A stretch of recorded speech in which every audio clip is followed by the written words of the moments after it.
Top of the morning to you all. Welcome to the latest round of the Historic Road Racing Championship, brought to you by the GP Laps YouTube channel and the broadcast brought to you by the great folk at Simply Race based in Milton Keynes.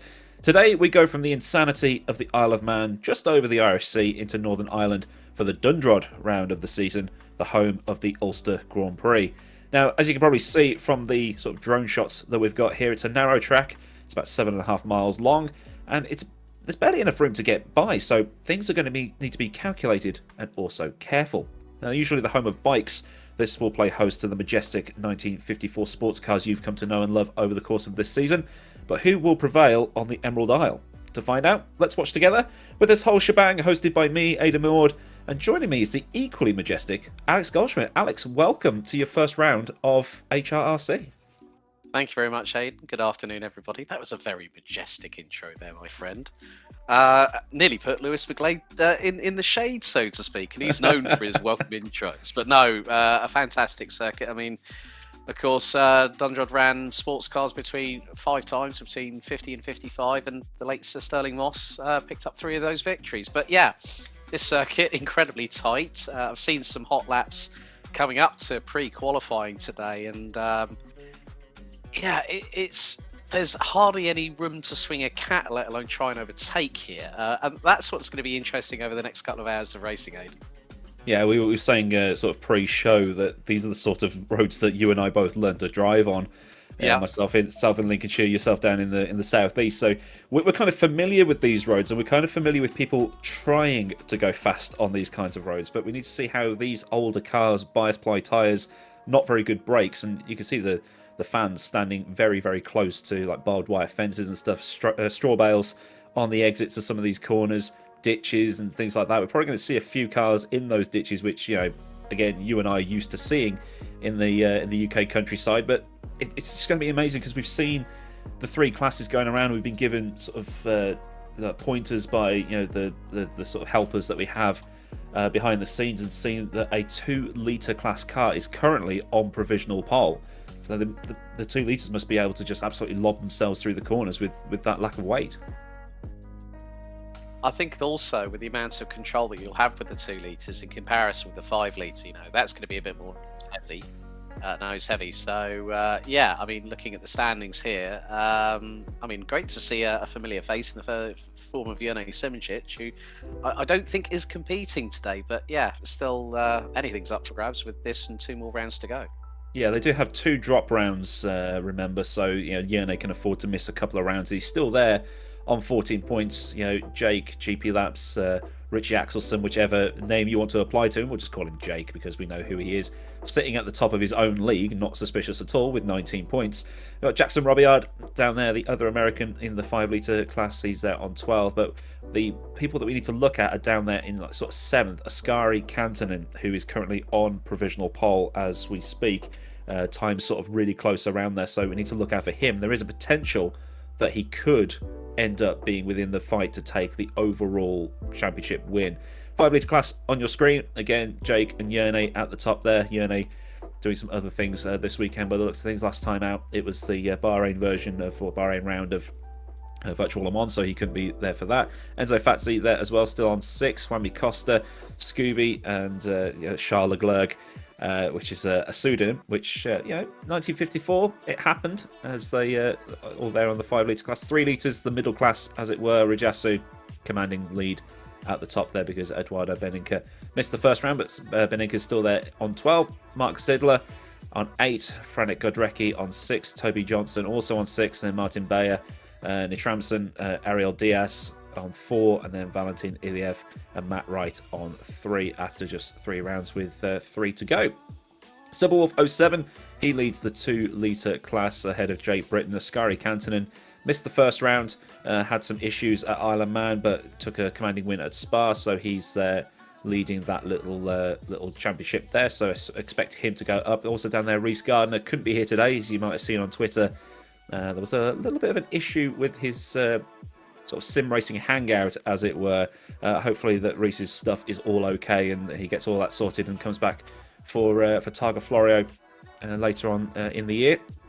But that's the standings, and then we have the hot lap competition as well. So you get a bonus point for getting pole positions and being the fastest in pre-qualifying and stuff like that. So you got Nico Hillebrand there, 1 point for Longford, 1 point for Spa. Kasper Stolzer picking up 2 points at Spa. And I actually don't know how this actually works, but yeah, it's extra bonus points for the championship. Could mean winning or losing if you don't don't convert them. Yeah, always the way with the hot laps. It's very, very different to traditional championship standings, but it's a nice little feature of the historic road racing championship. But yeah, I mean, we've just been given the fact that we're going to have there's pre-qualifying leading up to this week, and 40 drivers. Well, we're going to have 39 of them because our Mesto is a non-starter. But I mean, we've just been shown the top 10 starters, Aidan. Oskari Kantonen has just put in a 4-minute 13.194. 6.5 tenths ahead of Jake. Scooby on a controller puts in a 4-minute 14.378.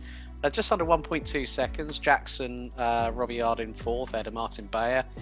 Mantaz Izaganitis running at the top 6, covered by 3.3 seconds. So a 2 litre taking overall pole here at Dundrod. I mean, I saw one of his hot laps earlier on this week, and I was just like thinking, earlier on today, funny enough, in the build-up, I was just like thinking, that is just crazy. And I used the moniker in our respective production Discord chat. He's been called the Triple F, and the 2 last words are Flying Fin. You can guess what the third one might be. The third one at the front of it might be. Fantastically. So but the great thing there is that we've got obviously the 2 litre on pole, the 5 litre second, third, fourth, a 3 litre in fifth, a 3 litre in eighth, and a 2 litre in ninth. So there's a nice little mix of the classes all going on in there. So we should have a nice little fight, and it'd be a good way of seeing the advantages and disadvantages of the different classes working out. This is a twisty track. So the 2 litres are going to be able to throw the car in a little bit harder because they're lighter. The 5 litres are going to be a little bit bulkier.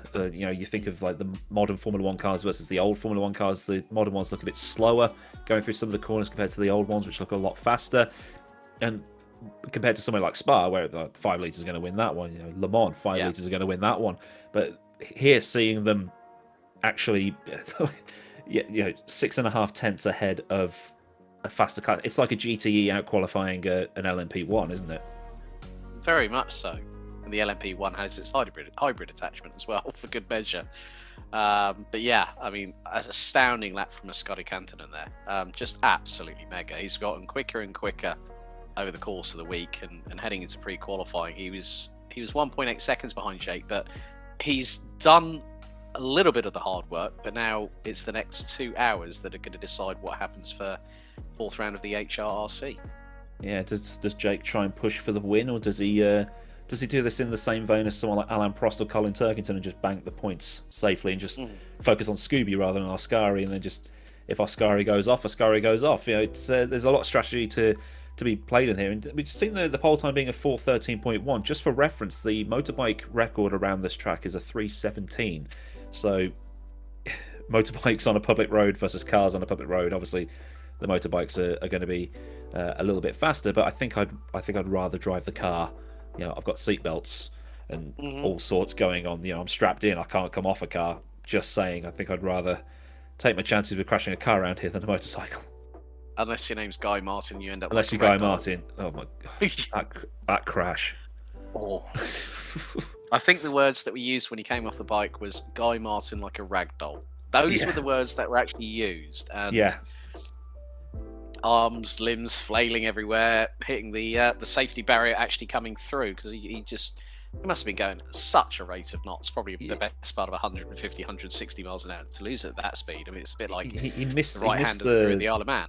He missed the barrier by a couple of inches. If he'd hit the barrier, he'd have been all right, because then bounced halfway across the field. I think that's where the damage was done. But yeah, go and watch that after you've watched this, obviously, because Guy Martin, legend, but also mental. Crazy is an understatement for that. Yeah, we're just just in the transitional phase. Got a few drivers just finishing up their laps, and then we'll get on with it. It's going to be, I'm told, it's going to be like a traditional Le Mans start. So they're not going to be starting on the actual grid. They're going to be starting sort of as they would at Le Mans, and they're going to drive off in that manner. They think it's going to be a little bit safer. Just been told that the warm-up is still ongoing. So got about a minute and 30, so grab yourself some drinks. Say hello in the Simply Race and Adam Award YouTube chats as well. Get Jake's POV up on another tab or another device or whatever. And it should be a very entertaining evening or late afternoon of racing. Better just move my phone out of the way because I'm probably going to get the football scores lobbed at me in a second as Walsall lose again. But it's going to be a great afternoon. The racing we've seen at places like Longford was a brilliant race. Spa was fantastic. The Isle of Man was very difficult to keep up with, but fair play to these guys for going out and attacking that particular track. It must have taken forever to learn. And you think of the Nürburgring 14.5 miles versus nearly 60 kilometers or whatever that is in the old money. We're British, so we're going to be using the old money throughout this because, it's 1954 as well, so might as well use the old money and keep it realistic. But some great scenes put together by our broadcast director Daniel Castillo as well, showing how this track flows and goes up hills and down hills, and you've got like the aeroplanes and the hot air balloons flying around, and very detailed track. And that's a beautiful shot right there with the smoke coming out the chimneys. Just put a filter on that and you'd think you're actually there, wouldn't you? Yep, put a bit of a noir filter and you'll feel like you're back watching an old 1950s TV screen. Heartbeat, isn't it? You know what? You took the words right out of my mouth there. Looks like something out of Heartbeat. In wrong country. Wrong country, but there you go. That's one for the mums and dads.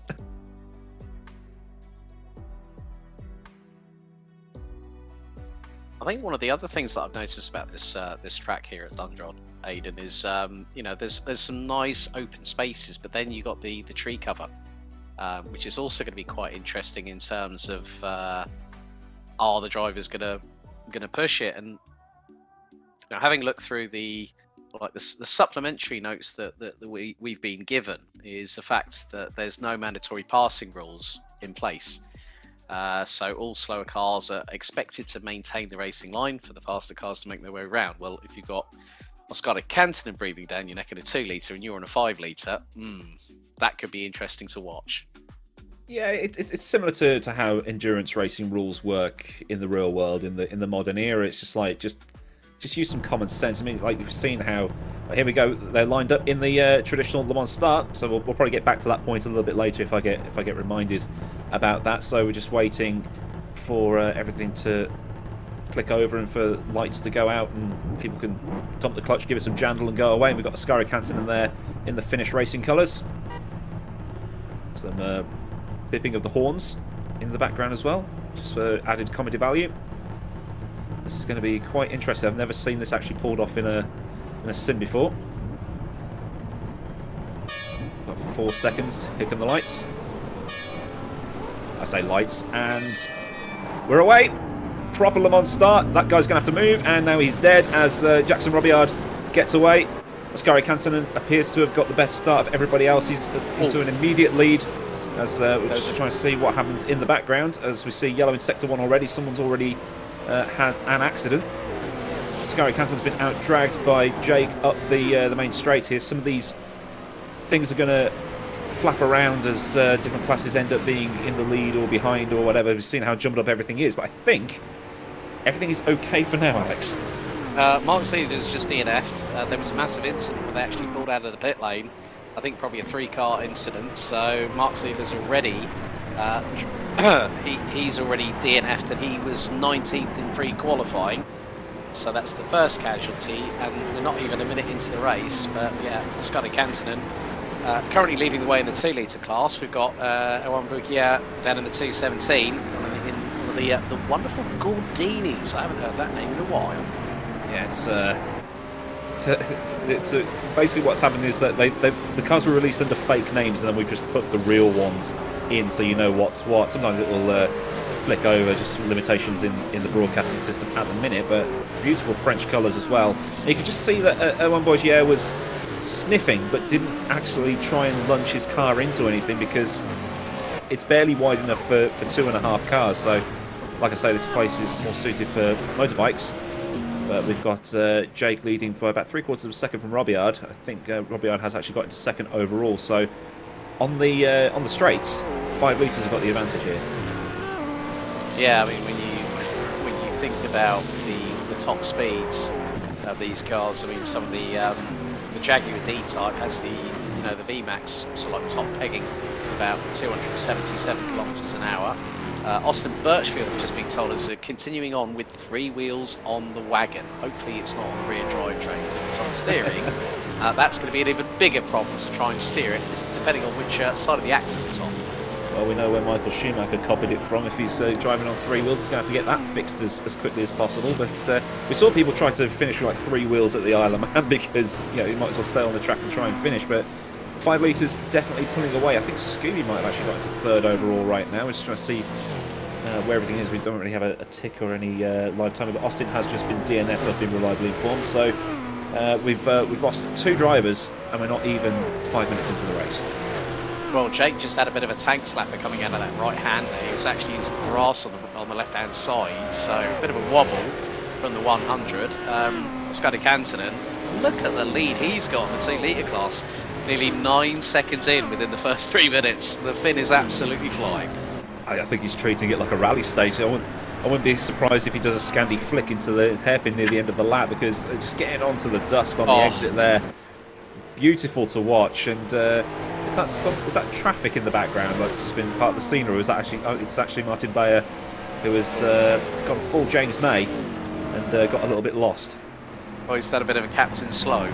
I think he's just overshot the corner there and rejoins, waiting for the traffic to go by. And here is the hairpin, so expect a Scandi flick from Ascari Cantonen. Handbrake? Nope, he's just going to do a... Oh, there we go! Oh, nice. Oh, yes! it kind Show of reminds, off. It kind of reminds me, you remember the Malco hairpin at Macau, when Stefano Camini decided in the TCR International Series to pull up the handbrake and do a full-on drift. And I think Seb Loeb also did. Seb Loeb did it there as well in the Citroen C-Elise WTCC car at one particular point. Camini was like, "Yeah, we're going to go sideways around the Malco hairpin," and Scotty Cantonen definitely putting on some moves early, but Robbillard's really closing in on Jake. That gap's come down to 2/10. Yeah, Jackson Robillard, who won at the Isle of Man last time out. We've got an American 1-2. We can't have that, lads. Come on, step it up a bit. On Scooby. That's the end of the first lap. Running some decent speed, and the Robillard in the Ferrari and Jake in the Jag. Now Jake's going to have disc brakes. Robillard's got drum brakes, as this looks like it might be an overtake for the lead. Yeah, side by side of the pair. Jackson Robillard keeping to the right hand side and just literally flies past Jake as if he's standing still a little bit there, but that's quite a surprise. But yeah, to have drum and disc brakes on respective cars, I mean, I would think that the Jaguar would probably have the better run in the braking zones with those disc brakes. We might see it catch up here as they slow up. But in general, the Ferrari has got the top speed. We noticed that at Longford and also at Spa, the Ferraris had the upper hand. At Longford, most of the Ferraris had issues, so the Jag ended up winning that. But it was basically the Ferrari show at Spa, and the Ferrari also won at the Isle of Man. So it's all adding up, and that is Ascari Cantonen now on the back of Jackson Robillard. But expect that Ferrari to pull away in a minute. Yeah, I think through the twisty stuff here at Dundrod that Ascari's going to have the better handling. He's been throwing that car, that Maserati A6 GCS, like nobody's business. But that's one bit. I was wondering whether there was going to be someone with a few, maybe at least the front axle, as Bugier goes completely 4 wheels into the air of the Gordini. That's brilliant stuff. Just to see, they're pushing over best part of 120, 125 miles an hour. A brief yellow out in sector 1. Well, that's come out again. But Bugier in the 217 running in the lead of the 3 litre class ahead of the 279 of Nigelson by about 1.1 seconds. So the Gordini doing the business in the 3 litre class. think they're just coming through Cochrane's Town now, and then the next right hand will be Quarterlands, followed by Islands, and that's where we saw... actually, no, that's the corner there. I think that's the corner that the Guy Martin had his accident at. So it's going to be quite a fast little section from here on out, down towards Wheelers and the Lindsay Hairpin and all that stuff. So this is where the likes of Canton and those guys are going to be losing out to the 5 litres. As we see Bergier having a sniff of double rainbow in the background. It's quite pretty. As looking through the S-bends, and overtakes happening all over the place. Yeah, we've also had another DNF Aiden as well. Isidoro Janaqui has just DNF. There's also cars pitting for damage repairs, so there's that yellow in sector 1. Oh, who's that going very, very wide? Yeah, I think that car's got damaged because it's staying right over on the right-hand side. Yellow in sector 1. As Real Deal God, as I'm assuming that's his real name, into 5th place in 5 litre.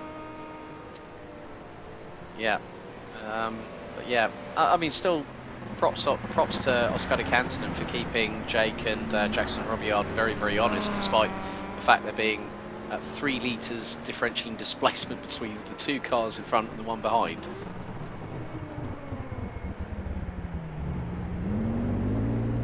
Cantonen, I think that is probably the fastest way of getting through that corner on this tyre model, but everybody up behind, there hasn't been a shunt at that hairpin, touch wood, so everyone's still holding on and being quite well behaved as they begin the run down through as we're going to get a replay of what happened to Isidoro, I believe. Here we go. That's Cantonen. Flying through shots with the greatest of ease.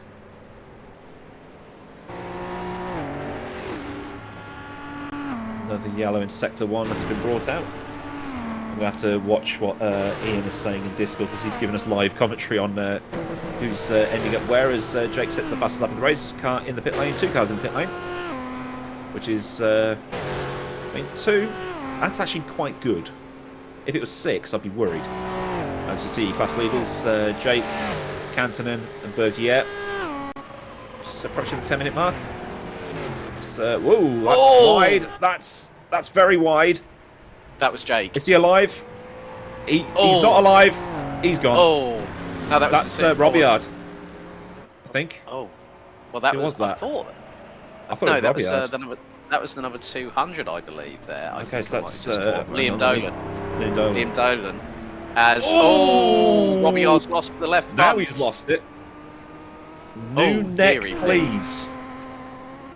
A new change of underwear to boot. Robillard, oh, that was gnarly right there. I think probably because the 200, that was Liam Dolan in the Aston Martin DB3S in the 3 litre class.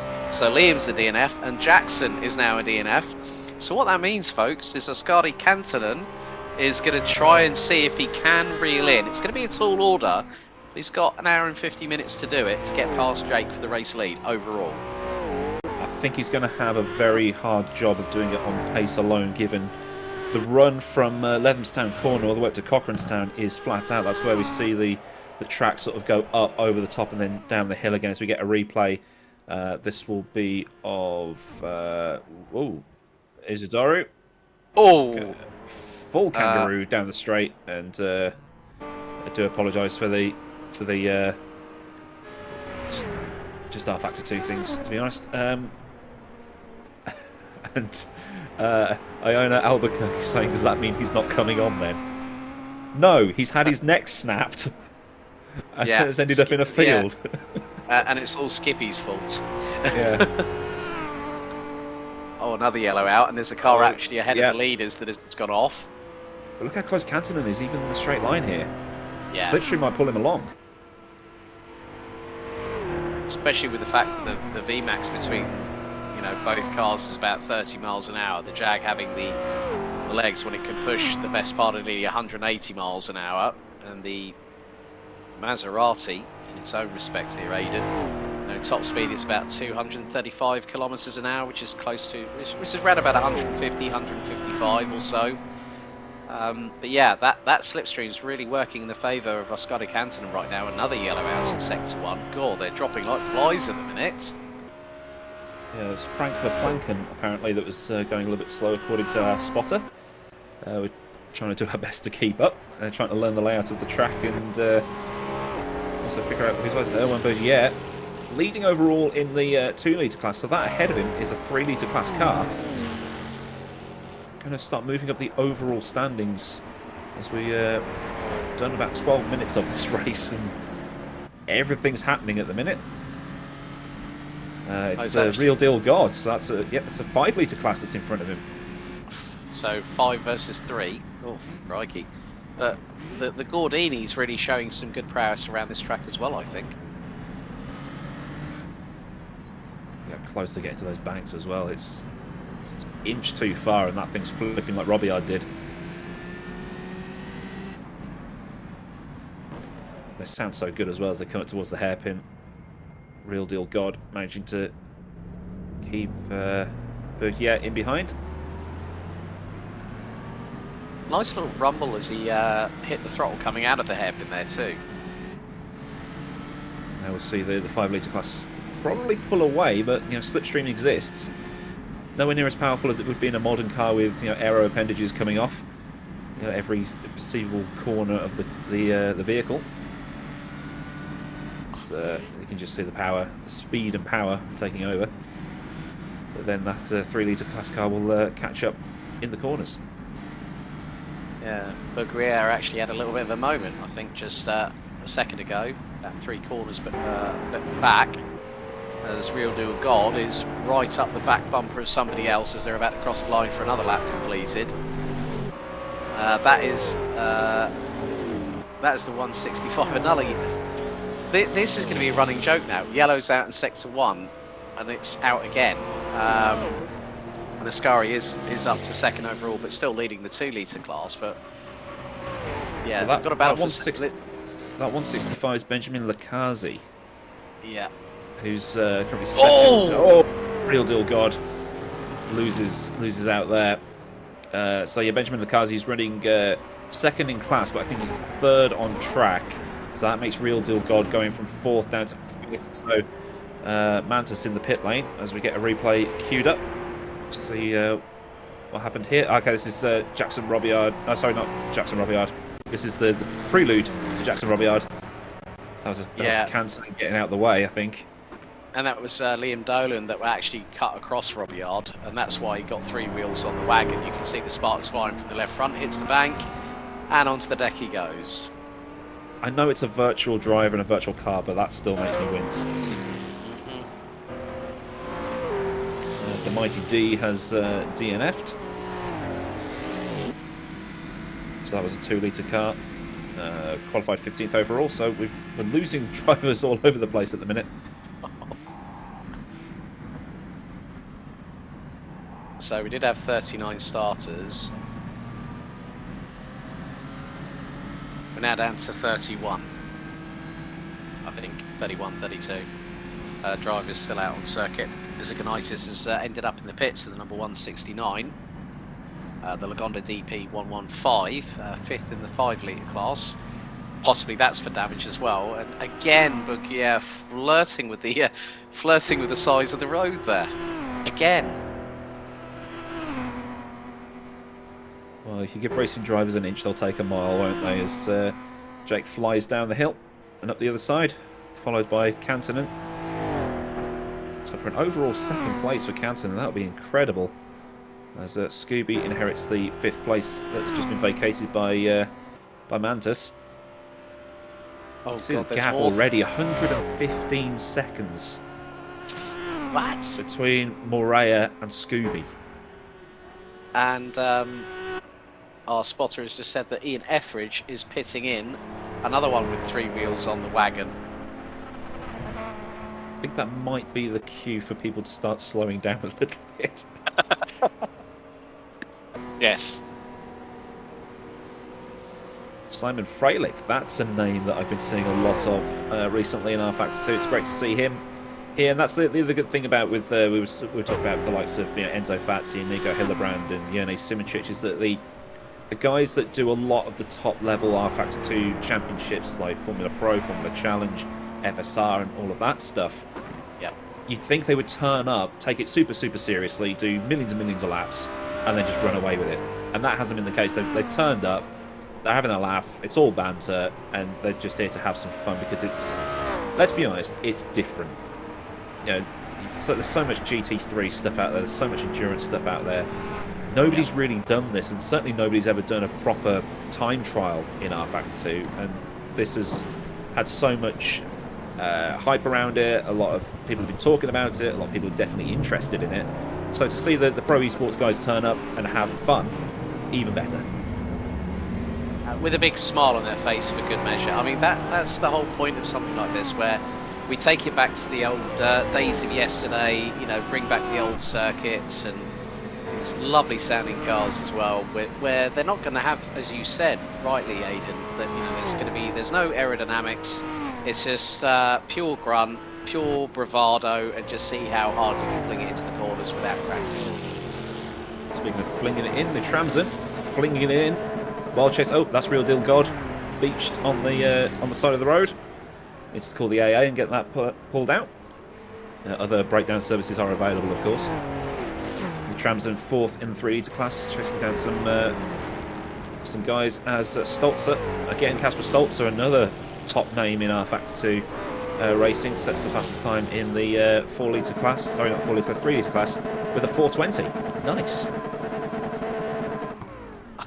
No. You're going to burn out the clutch on that Real Deal God. You certainly are.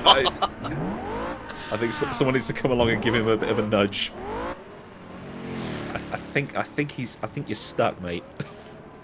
Yeah. So like that ain't going nowhere. It's smoking as well. That's. Yeah. It's like Grand Theft Auto. You can press enter to get out of the car and push it. Or maybe, Motorsport games, if you're listening, code that in. Maybe with an RAC period vehicle as well to assist. RAC DLC 2099. Make it happen. I mean, we could see that every time we see Alex still there, this is going to be the running joke. This will probably be even playing into the highlights as well. And just been informed that Darren Andrews has just spun going into the pits. That's an open pit lane, very much like in the style of when Ford were against Ferrari in the mid '60s, where the pit lane is actually on the outside of the start finish straight to the right hand side. And Real Deal God, that ain't going nowhere, sunshine. I mean, fair play to him for trying to get it out. I would love it if someone just came along and just went bonk and knocked him back on, but just going to take a sizable whack to knock it back off the. What was that? Was it like Need for Speed Underground where you got like experience points for driving close to the traffic? That's what just happened. Like something a burnout. Yeah. You get like an extra 10 points of nitrous for doing that. It's moving. He's getting there. A bit better than it was. He's angled that steering wheel to as full right hand down on that Jag. I mean, I saw someone in an iRacing Formula 3.5 race get beached on the sausage curb at Monza after he went full center into the second chicane. But he's almost there. Come on. Give it some. We'll check back in on him later. Right, Owen Bergier, still leading in his class. Yellow in Sector 1 once again. I don't know if that's because of the Real Deal God. The Real Deal God still in 5th, even though he's beached. So that's... okay, he's overall 23rd. That might explain things. Jose Drives has just taken 5th place from Real Deal God there. So Real Deal God's still stuck at the side of the road. Ariel Diaz has DNF'd. Just getting it's like watching the Vidi printer on the final score with all this coming in. Mantosoft track has 3 wheels. That's so that's going to be another DNF because I don't think you can fix that. That's probably why we got the yellow out to Sector 1 again. More people having 3 wheels on their wagons.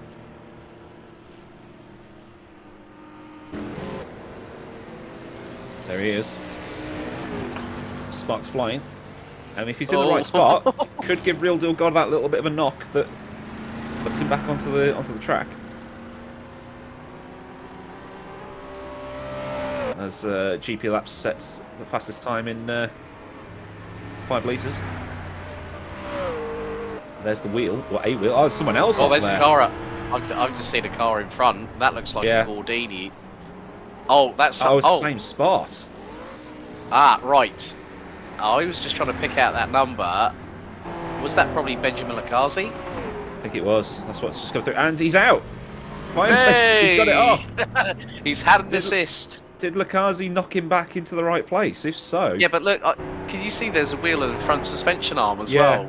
Lakazi has gone off at the same point. Look, he's just mounted the grassy verge on the inside, and he's got 3 wheels on that wagon. He probably was trying to think, I'm going to take it nice and serenely through this corner. Oh no! Is that Jack damaged? Yes. He was near the end of the lap anyway, so he can get that fixed and carry on. So that's all good. He's still in the race. Oh, there's been a smash in the pit lane. Oh, wallop straight in, as my good friend Dave Goddard would say. This is fantastic. Come for a Saturday afternoon drive in the countryside here at the historic Road Racing Club. You'll have fun. You might even lose a wheel or 2. That's the longest skid mark I've seen in R Factor 2 right there. To be fair though, they've all got a lot further than I would have done. But coming on to more pressing matters, I mean, Jake still has got Oscar Cantonen, and Cantonen's still keeping with him. That's a great run by the 332. Old Sim Mad Paul was just had a bit of a whoopsie. He's pulled off to the side of the road.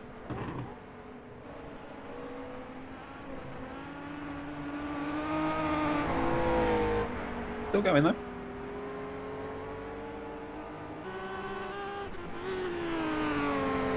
Kazi in the pit lane. Celebrations happening in production chat that Real Deal is free. It's only an hour and a half in. I know it's with half the race done. There is still half the race to go. I was going to say, whoever was in front of Sim Mad Paul just literally just yeeted it over that crest of the hill. That was the 363 of Mamsak, just going all 4 wheels, airborne, another yellow out in sector 1. Oh, the gag is never going to get old with that. Yellow in... Yeah, which yellow? Yeah, yellow in sector 1. Might as well just leave it up. Was it the Nordschleife for 1 year? It was permanent yellow flags at Flugplatz or something, because it was just... Because people were... Oh! Went off. Mamsak's... He's off. Yeah. I think steering should be alright after that, I think. Yeah, it looks to be okay at the moment.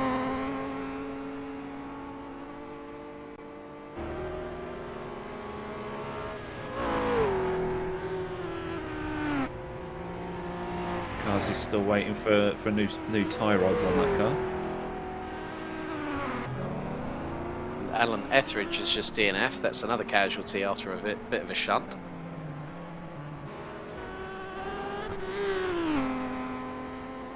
I think we're better off putting up an overall standings screen rather than the class standings, because everything's so over the place we can't really keep track at the minute.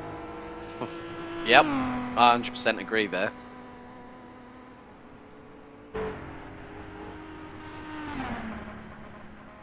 Through the magic of technology. There we go. Hey!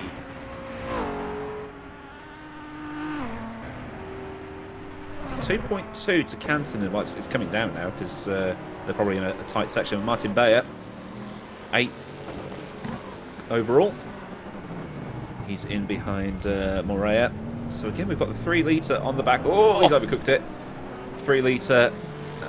Ariel Diaz tumbling down the timing screens there because he's out. But there you can see all your retirements there at the bottom.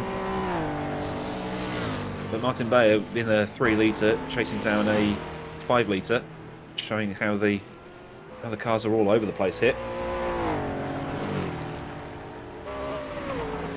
all the cars driving in sort of period correct colours, as it were. So you've got Martin Bayer in because he's German, driving the silver arrow, as it were. But you can pick manufacturer colour of the country the car is from. So Ferrari might be red, but you can have it in the colours of the manufacturer. So like red for Ferrari, but even have like the colours of your city or area or something like that on there. But yeah, just to keep everything in line. But no sponsors, no nothing, no fantasy liveries. It's all we're doing full roleplay here. So, at one point, I just saw the gap between Jake and Oscari, Aiden, drop to less than a second. But now that Jake's got on the good old loud pedal, right foot, it's extended up to well over double that now. But that's Morea just up ahead in the 170s. So, for those wondering with the class allocations, as Bar just slingshots it through, locks up the brakes, and still keeps in front. That was a nice little move there from Morea, from Bayer there on Morea. So neatly done. But for those wondering about the class colours, the yellow is for the 5 litre, green, the bright green, or fluoro green as I'm going to call it, that's for the 2 litres, and the 3 litres are the blue stripes on the left-hand side of the timing tower, just for reference for everyone at home. And we've got all 3 classes on the podium. Hey!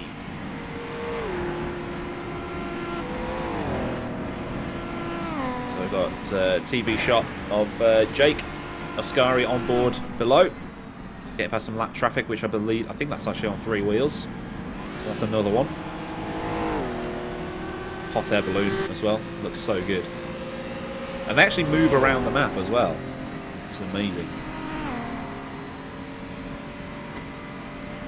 And with the onboard from Oscari Canton, and we go from nice wide open countryside to a row of trees, one on each side.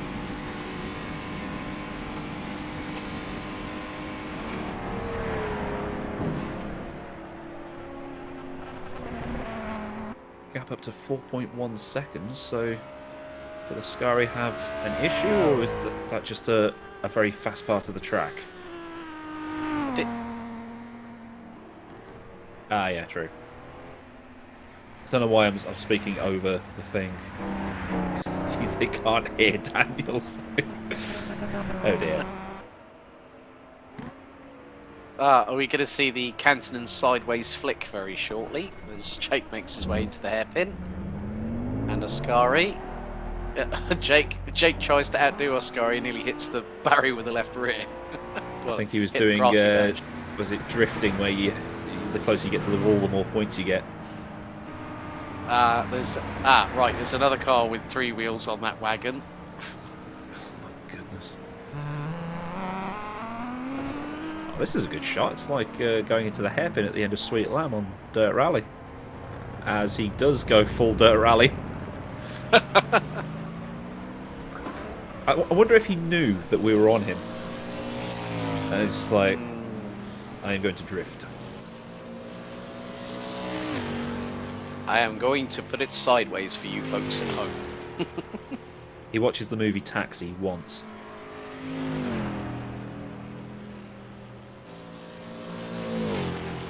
The 3rd overall for Bourguet. First in that class. Stolzer in behind. And there is Stolzer in his Danish Mercedes.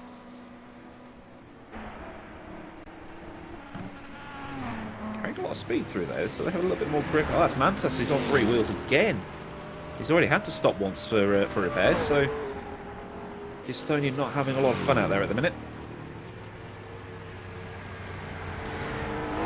It's a slow old trundle back to pit lane. I hate to think what the virtual invoice will be for drivers that have got not just wheels but also uprights on the left front. They'll all be used on the DeLoreans about 30 years from now. True. Yeah, we found another one. Oh, yeah, here's another one.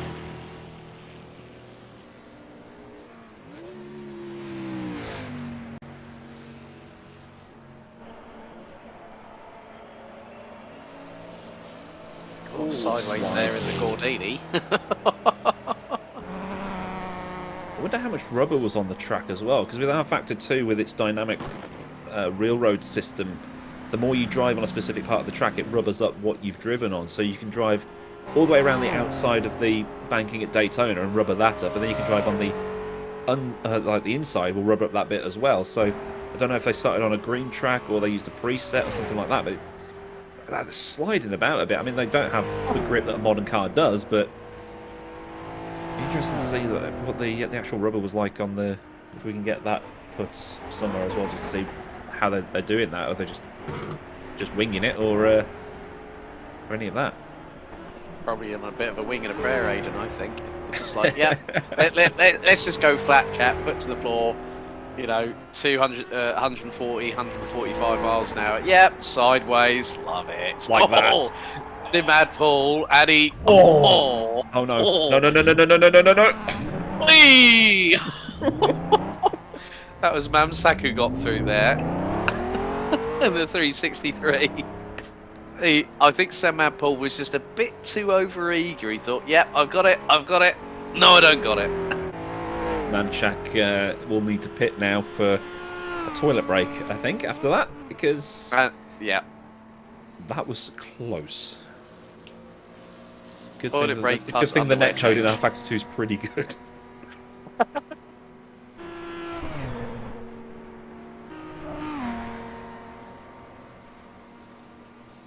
Apparently there's a stat that's just come through as well that Mantis has done more laps on 3 wheels than he has on 4.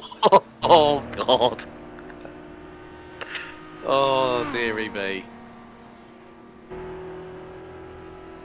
But fair play to him for trying. Kubo has overshot a corner, still has all 4 wheels, which is...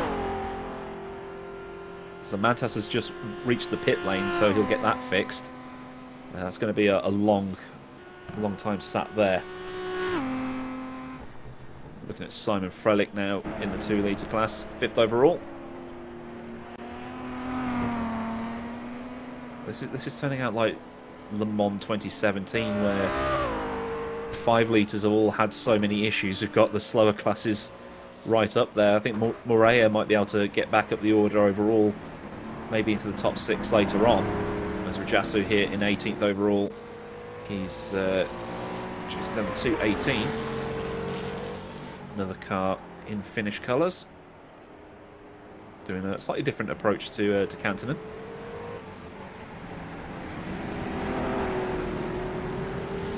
Going with the old Martini style, I see Yeah. there. Love a bit of Martini retro livery.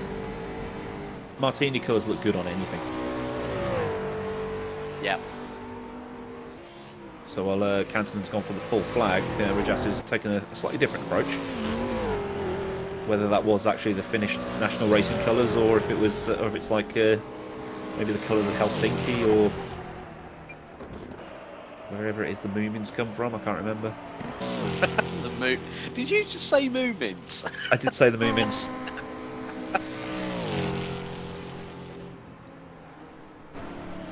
So Beninka catching up to the car ahead. Looks great in that. I mean, it's just like so out there.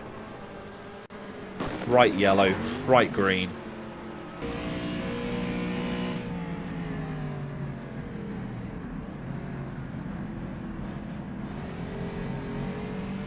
But he's chasing down Silverwolf, so there's about 1.7 to the car ahead. You see the gaps there. Stoltzer in the pit lane. Hoping that's a scheduled stop.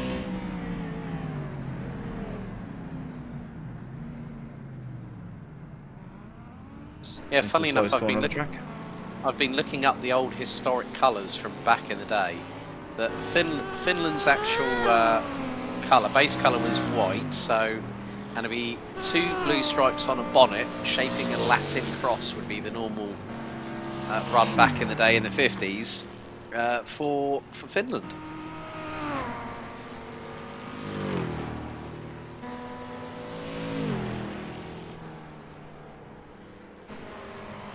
Kantonen might have burned out some of those tyres. Although, one thing that Jake has said about that Jag is that when the fuel's wearing down, the car becomes much nicer to drive. So maybe he's got a little bit more confidence in the car to start pulling away. So Cantonen, really, you'd think he's going to have to be hoping for Jake to make some sort of mistake here. But to be holding it there, you know, he had pole position for the race. And is still hanging there in second, ahead of a faster class car as well. He's 31 seconds ahead of the next car. So those two, pretty much a solid first and second. Oh, kissing the grass verge on the exit.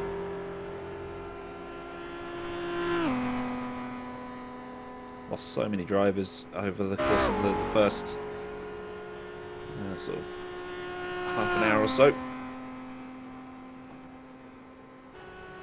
It's been a crazy race, hasn't it, Alex? Yeah, more three wheels on the on those wagons that you can probably shake a stick at. Sinmad Paul's got himself pointing the right direction rather than going sideways, as we saw a few moments ago. But oh, these cars just sound glorious. That rumble of that Aston Martin DB3S. Well, it just makes a nice sound engine as well. If it gets upgraded, this mod ever gets updated to the new sound engine, it's going to sound even better. Well, just a bit of news, Aidan. Mantis is out of the pits with 4 wheels, and then the words in brackets for now. For now. That's harsh, man. Oh, dearie me. Oh, Jake overshot the hairpin as well, by the looks of things. Yeah, Scari's made up a couple of seconds, I think. The gap was at one point sort of the best part of just over 5 seconds, and now that gap... Well, Jake's managed to stretch the legs on the... Coming down again, though.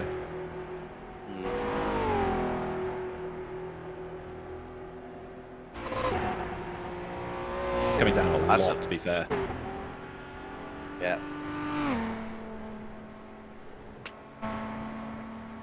It's definitely been one of those races, Aidan, where it's like that'll be why. You've DNF'd.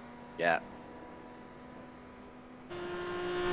It's turning out like an episode of Oprah Winfrey. It's like, you lose a wheel, you lose a wheel, everybody loses a wheel.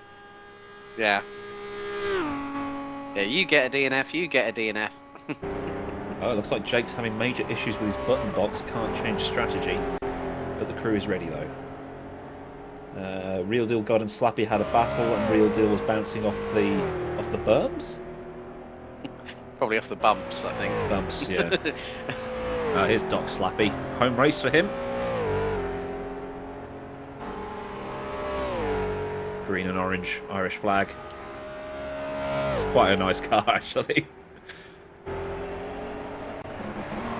I mean, even with the fact that the liveries are quite basic in terms of the colours that you can use, but just a little bit of creativity goes a long way, doesn't it? Yeah, it's like you could have a British racing green Jag, and I'd probably have a black, white, and red stripe on mine for the Black Country colours, or something similar like that. So you can really go to, I say, you can really go to town. But even with you're limited to solid colours and speed stripes, there is still no limit to what you can pull off. Oh, this is a lovely onboard shot. Really wonderful. Just giving us an idea of how small the room for overtaking is around this circuit. This is absolutely phenomenal. And just to see the probably the brightest, greenest bonnet on a car, I think, out of the entire field from Doc Slappy. And look how close he gets to the grass verges on the inside of that right-hand kink he's just gone through. Now into the left, down the hill where the car's going to gather speed. Now it's a sweeping right, up another incline. And then a nice little bit of foot to the floor action with a gradual left-hand kink. But there's a little bit coming up here where they're going to go back underneath the trees. And you can still hear that Doc Slappy here, Aidan, has not lifted. No. Probably had a shot of Jameson's before the race just to loosen up. As Bourdier's out of the race. Bourdier is out. Oh dear. And that means that Mr. Bayer is now in the lead of the 3 litre class. Canton and Freilich first and second overall at the minute. With I mean, Jake's out the pit lane now, so he'll make all that time back up. He's 8.2 behind Bayer at the minute. See Scooby in Dutch orange, flying along. He's going to overtake the Brazilian car pretty easily.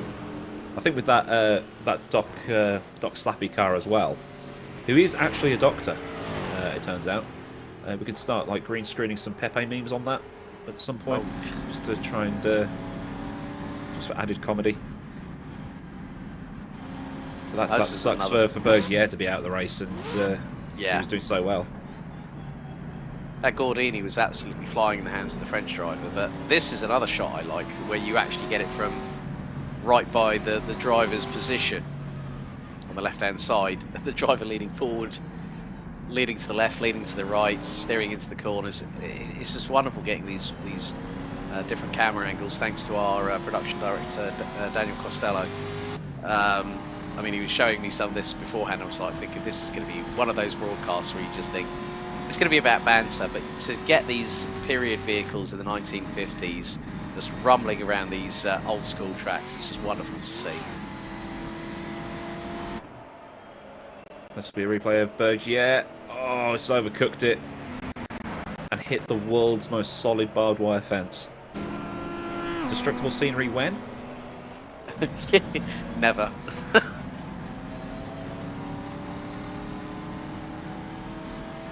But like you say, it is something that a load of people have wanted to get on.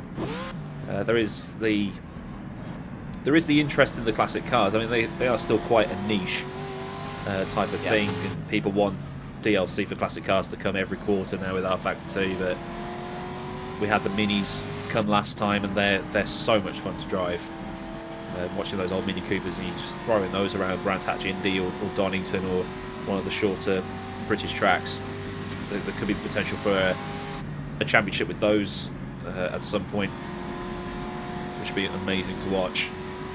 But these are the sort of cars that a lot of people, like the enthusiasts, will drive offline, and then they'll actually race them against other people, and it's like, oh, maybe these things are like more difficult to drive than I thought. As we see Rajasu chasing somebody down for another position here. Yeah, that is for what looks to be 17th overall. Rajasu in the Gordini T24S, about 0.3 of a second behind, and Ascari has just done his normal service pit stop, and he's out of the pits ahead of Simon Frelick. Rajasu has made the move. That was on the 374 car, Slide-by Night in the Maserati 3-litre. So Rajasu had a real good amount of momentum carry, and through into the shot comes the 160 of Jose Drives in the Ferrari 375 Emilia Emilia 5-litre car. But there's Ascari, and there's Simon Frelick not too far behind, another yellow out in sector 1. Does that mean Frelick's on the wagon of... Yep, Frelick's gone off. And as I said that, he was getting closer and closer. And they're both in the same class as well. They're both running, I think if I remember correctly, the Simon Frelick, what was he running? I think he's running the Maserati as well, isn't he? I think, yeah, 2 litres basically the Maserati car. Yep, Simon Frelick, Maserati, A6 GCS. And then Cantonin also in the Maserati. 2 litres. And there's a couple of Bristol 450s on there as well. Darren Andrews, Isidoro driving the Bristol. But yeah, it is pretty much the Maserati car.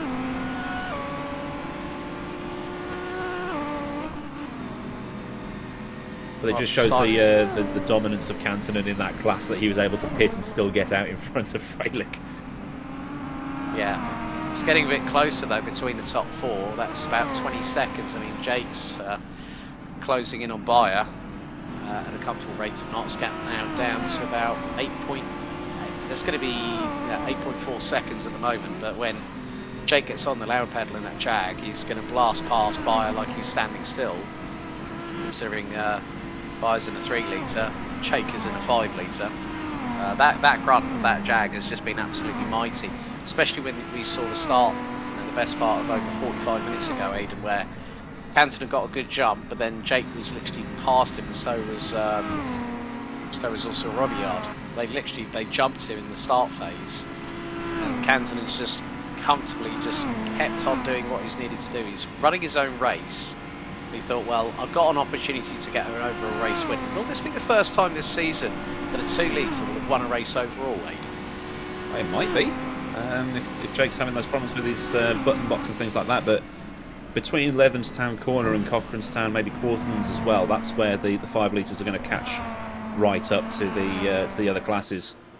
2 litres might have a little bit of an advantage in sort of like the first part of the first sector and the sort of the latter part of the third sector, because that's where it does get a bit twisty. So there's going to be points where he won't catch up as fast as he would want, but he'll get there eventually, as there's your class leaders, Canton and Bayer and Jake, which is pretty much how you'd expect it to be by now. It's Nikolai Bogatriev. It's a three-way battle. Seeing some Russian colours on the grid. So we've got the Dutch, the Russians, and the Brazilians.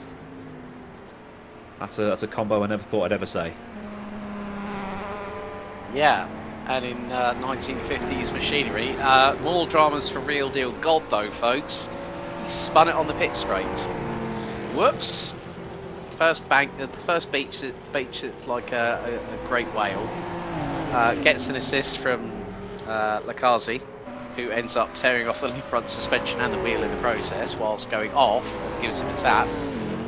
So yeah, Real Deal God not having the greatest run, despite having at some point being in the top 3 in the 5 litre class, and he's actually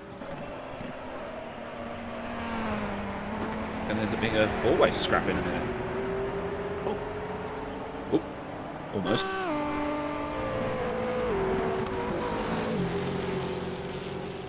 And we've actually managed to reverse the classes as well. 2 litre, 3 litre, 5 litre. That'll sort itself out in a minute. Yeah, just because Ascani's leading the race overall by 4.8 seconds ahead of Simon Frelick. But you know, to see, as you said, the 2 litre class is definitely the Maserati. And it's the A6 GCS Cup. I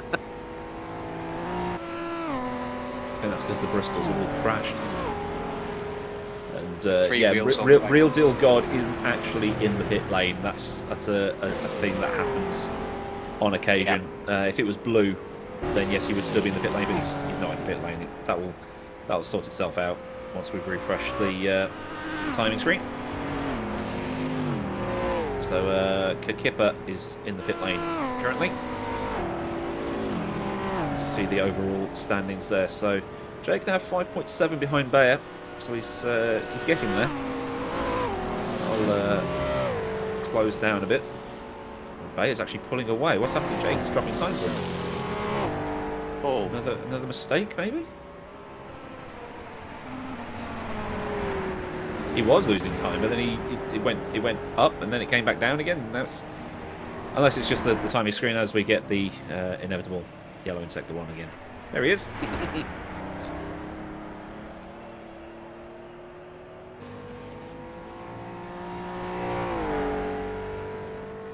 You know, one of the things I love about these Jaguar D-types, Aiden, that big old shark fin on the back of it behind the driver.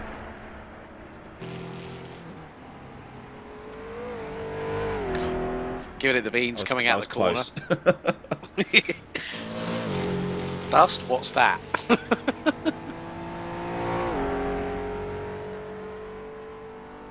We're not even an hour in.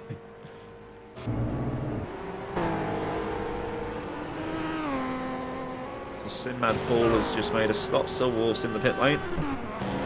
Got Eduardo Beninca chasing down Woodcock here.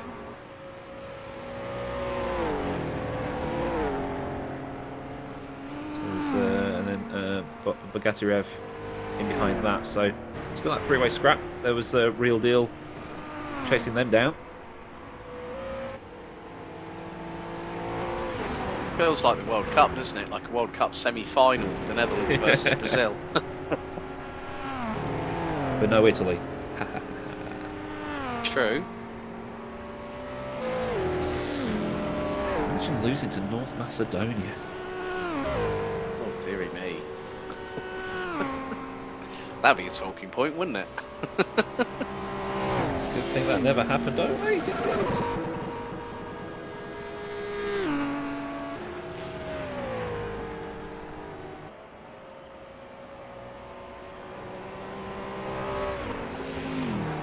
I've just noticed by Beninka's driving style that he's using all of the tarmac and then a little bit of grass and a bit of dust just to try and keep it going through the corners.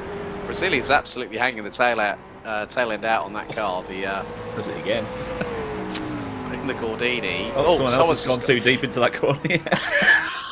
Did someone do a captain slow? That was definitely a Mr. Bayer moment right there. It was like exit stage left. And it's like, oh, yeah, missed the braking point. Whoops. But you can actually boil the brakes in these cars, so... that was real deal God. Oh, no. Beached, spun it on the pit straight, and now off into a field. What's next? They do say the bad thing. He's going to need a stiff drink after this, I think. Oh, yeah. And it won't be a single. It won't be a single malt. It might be a double malt.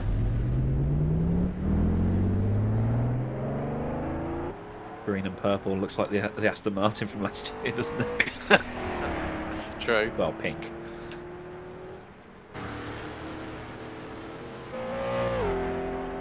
Bayer in the pit lane. That's Jake back into third place.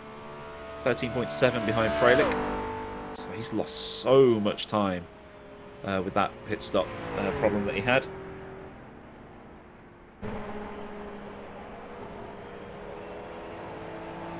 Slidey boy.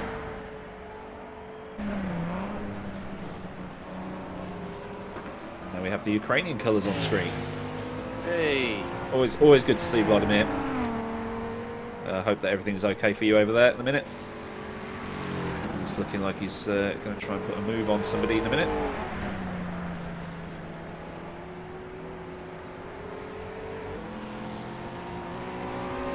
See all the way into the distance the rest of the track as well. So it's amazing how much detail is in this track. Should be able to get the slipstream. Going through the next right-hander might be a bit tricky though. A little bit of air. Ooh. Yeet. I think this is the fastest point of the track. So if the guy ahead's got a bigger engine, he's going to pull away. That's Toby Johnson in the 3-litre class, Mercedes-Benz 300 SL. Actually was the lowest placed of our 40 pre-qualifiers. And just heard that Richard Woodcock in the Mercedes-Benz 300 SL in the 203 entry has just gone off. I did see him lose a couple of places. I didn't realise he'd gone off as, again, the yellows come out in Sector 1. The trams are out. Oh, and that was one of the that was the second highest placed Gordini.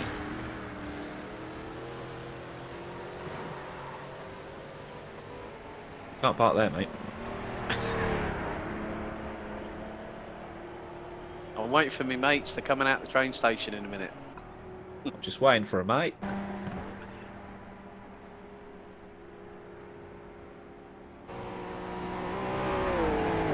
I think he might be able to get that car going again because he hasn't escaped yet. So unless he's waiting for traffic to go by him and wait for a clean slot to pull back out, but I haven't seen him out the race yet.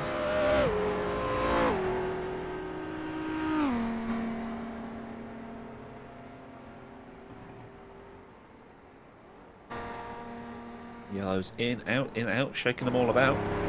Do the hokey cokey, and Richard Woodcock is a DNF now. Indeed. Oh,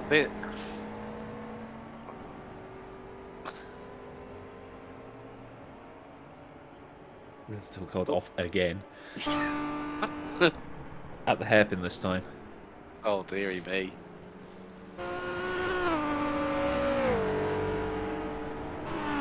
It's still going though, so we can't fault him for this. As Lawrence de Soswa would say, never rage quit. And he hasn't. He's in 25th, but he might still... Oh, that's a big block up. He might actually still end up with points at the end of all this if if he ends up finishing even down there, because he'll get class points. Whoa, see ya. Oh, that was was that the 374? 374. That was. Oh dearie me, that was a big Code Brown moment right there. That was Slide by Night. Well, Scary almost wiped himself out on that. Dearie me. So a few near misses for Ascari. Haven't like. I think he'll need to buy a Euro Millions ticket after this, because the amount of luck he's had.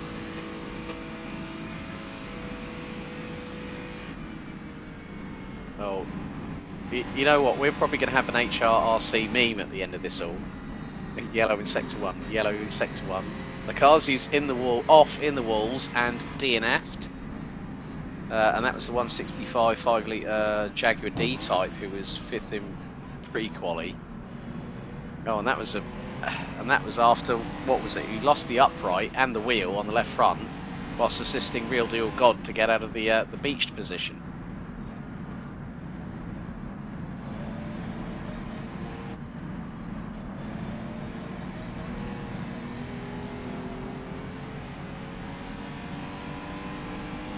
In terms of entertainment, this has been the best race of the season.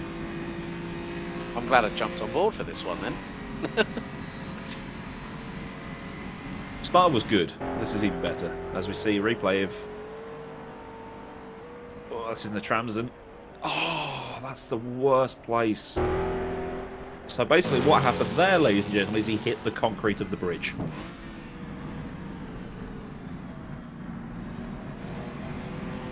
And that was the place where Sim Mad Paul had his massive Tokyo Drift moment and nearly put the front end into the wall.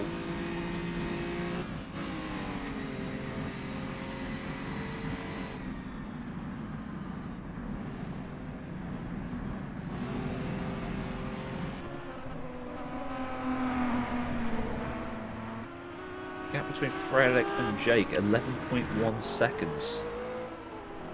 So that gap is slowly coming down, I think. Unless I've missed something. Just see cars coming through the hairpin here. The original hairpin was a little bit further along, according to Wikipedia. Still a lovely shot, though. Yeah, it's almost like something out of a rally game, isn't it? As you were alluding to earlier with Sweet Lamb.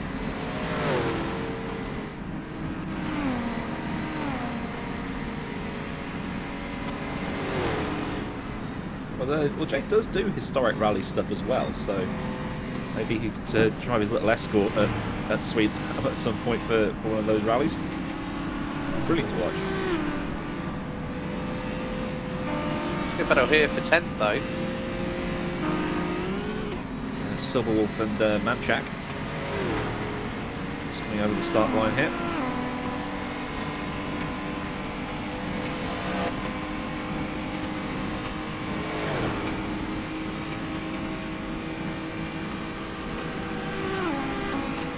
"13 cars out, apparently." Crikey. We had one non-starter as well, so effectively 14, yeah. Yep. So that's 26 cars still going.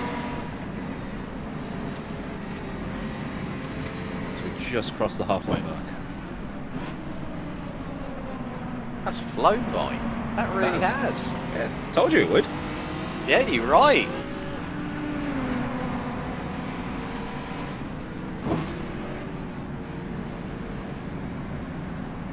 Now watch as Targa Florio is the complete opposite. Frank for Planking spun and stalled it. There's an oh no. That's ominous. Rajasu hit Frank. Oh no! Oh dearie me.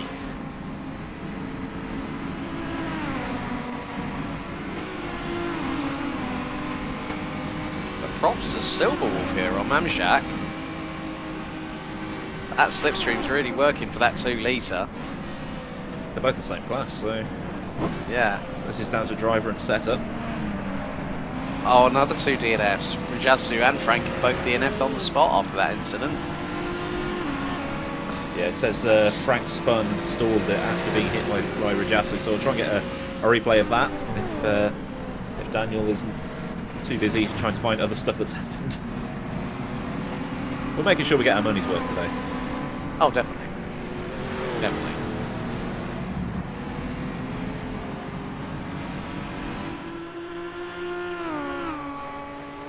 Try and keep on this battle for a little bit longer.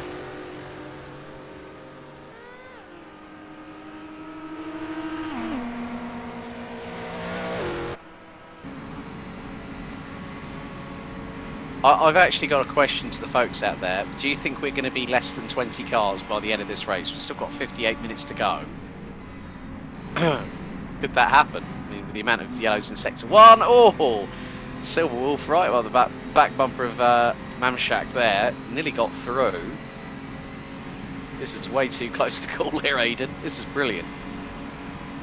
I'm trying to work out how you actually do a poll on YouTube chat.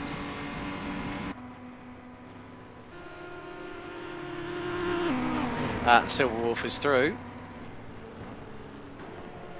I think we've got Mantis just behind them in the Jag.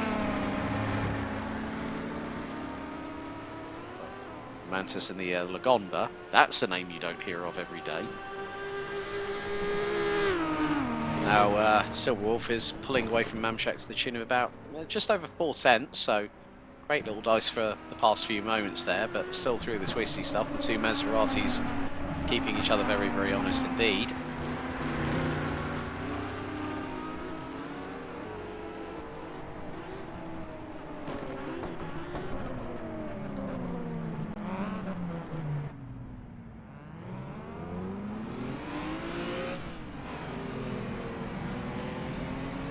Oh, there we go. I figured out how to do it. So we've got a poll going at least. Ah, brilliant. It's currently yes. 100%. Oh no, it's gone down to 80. I'll keep that up for about another 10 minutes or so and see what happens.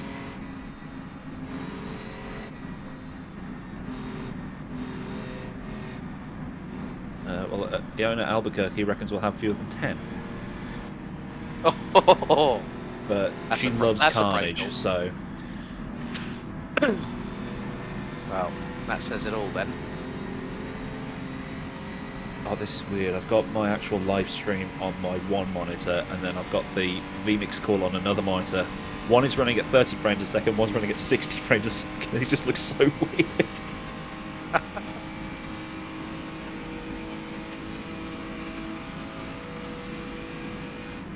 But this shows how much Isganatis has been in and out of trouble, that he's still behind a driver that hasn't finished. So he'll be back sort of in the right part of the timing screens, but it's not the race he would have wanted to have today. I have to say, I've actually got the your YouTube stream open at the moment with the live chat. SC. Oh. Oof. Oh. Deja vu. Oh, so he's broadside. Oh, so he's spun and stalled that. And here comes the train. Choo choo. Dead. Yeet. And Frank lost a wheel. Rajasu lost a wheel and a suspension upright. He would have lost a lot more in real life. Oh, I've just seen it on the stream catching up. Yeah. Yeah. These are the sort of cars where the crumple zone is your face. Yeah. I think, new fastest lap of the race. 4 minute 13.7 from Oscar de Cantonen. That is less than 6/10 off his pole lap time for the race itself. That's Jake's pole lap. Well, Jake's pole lap. Well, Jake's qualifying time. Yeah. This guy's an animal. I have to say the best comment so far in your YouTube chat at the moment is SC Swash. I like to imagine that these onboards have had a camera operator jump on board and are hanging on for dear life with their cameras. Well, they did, didn't they? Yeah, they did. Sometimes, yeah. And then Mighty Mouse going, Aiden and Alex doing the commentary from the hot air balloons. No. No. No.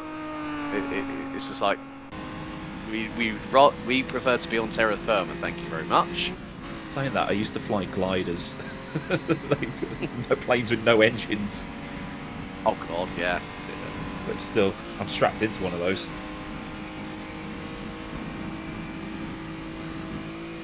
On board with your race leader, Ascari Kantonen. Jake has made his way into second place again, so Freilich has pitted. I'm starting to believe that Ascari can win this, you know?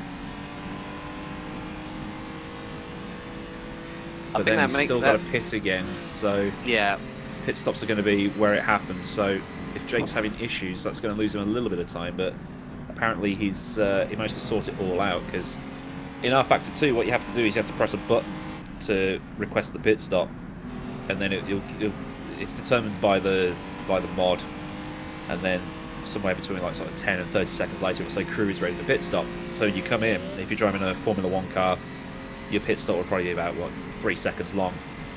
If you don't request the pit stop and just pull in, your pit crew's not ready, so that pit stop will take 6 or 7 seconds.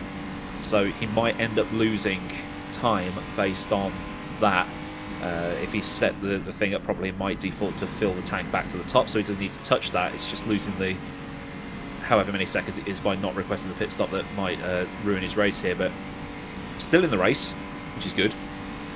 Kantonen still in the race, which is good.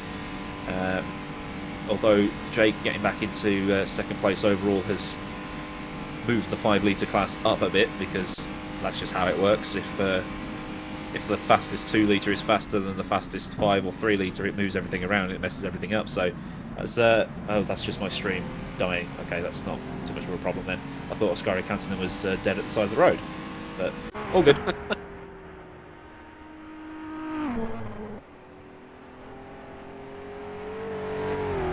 Good run by Casper Stolzer here. Yeah, great run by the Dane, leading the 3 litre class ahead of by about 16 seconds. But you know, we saw him be the first one to actually get lost around the circuit. 4 other people followed suit, including Real Deal God. Casper Stolzer was having a dominant run at Spa when he had one of the bizarrest incidents I've ever seen commentating on a race, where he was driving along and then his something just popped up on his screen saying, "Oh, by the way, your motherboard drivers need updating," and that blocked his view, and he wrecked on the exit of the Master King. So, oh no! Of all the places, we ended up having about 4 different leaders in that class because people kept crashing out. But he's doing very well. Like I say, he's not a permanent fixture, but a known fixture in the R Factor 2 online scene. I think he might have just flashed his lights at the camera as he went past, so don't know if he knows he's being watched or not. Ascari, you absolute animal. 4 minutes 13.484. He's getting closer to his overall pole time from qualifying. That's crazy. Probably means he's going to be pitting soon. Yeah. As Jake does a 4:14.1. He's on for points in class though if he finishes. It's not going to do him any good for the overall, but he's there. Real Deal God enters the pits again. Hopefully he didn't spin it.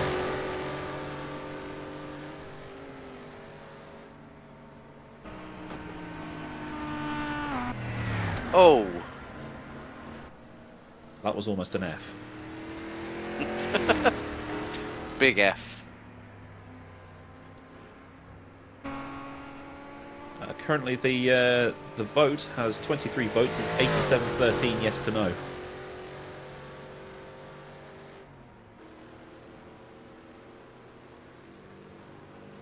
Mamchak out the race. Oh. It's just popped off. Kuba rolled it, apparently.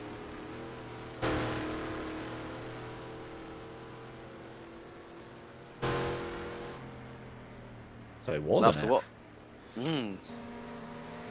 I just saw the dust out the corner of my eye as I was checking chat and things like that, so I didn't know he'd actually stacked it. But see Jake once again. Oh, that backfire noise. Oh. Love a bit of unburnt fuel noises from the exhaust.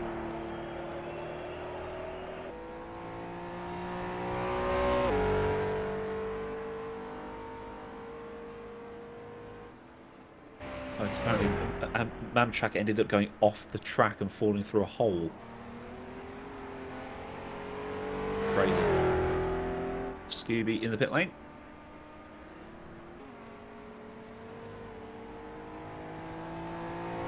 20 seconds between Canton and Jake. So Jake should take the lead back again when the pit stops roll around.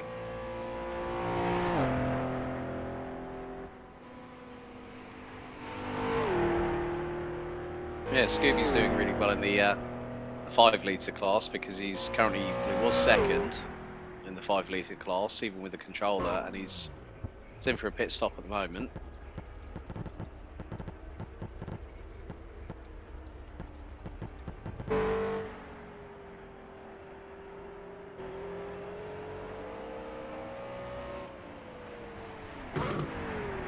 So once Moray pits, that will cycle it back round again. Scooby out the pit lane now. 1 minute 5 seconds. So he's 36 seconds behind, so he's definitely getting that position back at the end of the pit stop cycle. Real Deal God leaves the pit lane in dead last. Oh no, he doesn't, because Iskanitis is dead last in the middle of some of these DNFs that have come through. So what are we actually down to now in terms of runners? 24. 24. So we've got 47 minutes to lose another 12. Okay, so then oh, sorry, got 22, so we need to lose another 2 to get 20. We need to lose another 12 to get 10. Maths.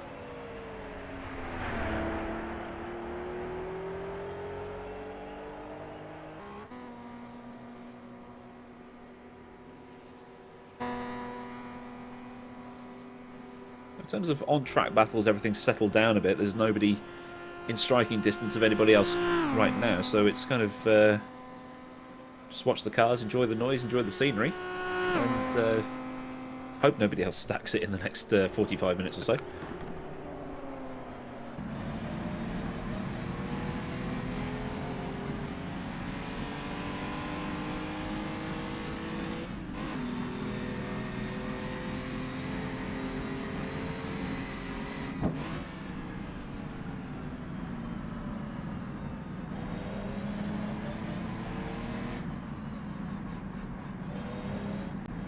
Just casually watching the gap between Jake and Canton. 19.6 at the minute, getting smaller. Getting a lot smaller as someone's wiped out some of the hay bales at the final corner. Well, let's say the final corner, but the hairpin. Someone's overshot that. Well, we did hear that someone like Kuba or Jake had overshot it at the hairpin earlier, so that'll be the reason why. Simon Frelick heads up towards the final part of the track. Darren Andrews fighting for position and takes that pretty easily. That's Bogatriev. He's gone past. No, hasn't it? It's Kotliarski. I'm butchering names, but Englishman butchers foreign name. What do you expect? Standard. There's that lap traffic ahead of him. Yeah, he's just let him through. So they. So that was Doc Spooner. He just went past, I think. Yes, it was. Well, Doc Slappy, isn't it? Yeah. So. It's the responsibility of the.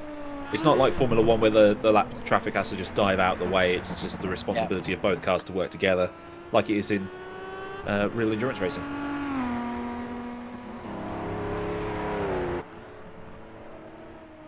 Not in touring cars, though. No. That's a completely different kettle of fish altogether. We both know about that one. Smack him out the way.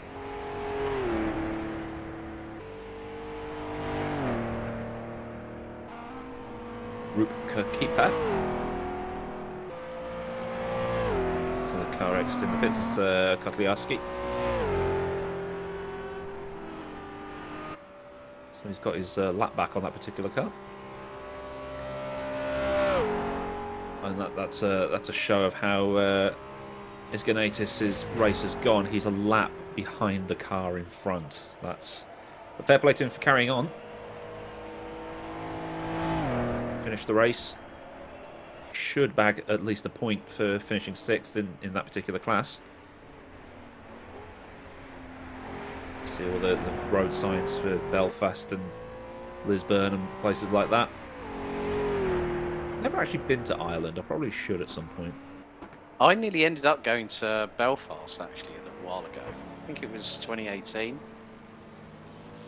The main determining factor of me ending up commentating on a stream at Nuts Corner, I was actually at home, because that was at the point where there was a lot of bad weather in Northern Ireland, particularly around Belfast.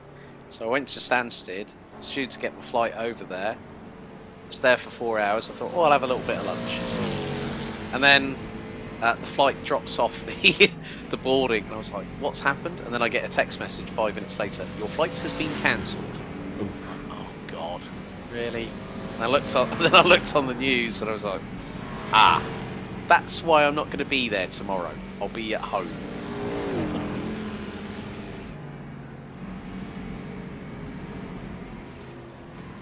Oh, Martin Bayer, that was lucky.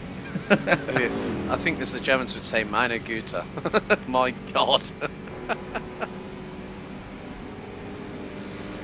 Watch as the YouTube chats immediately start writing, mein Gott muss das sein.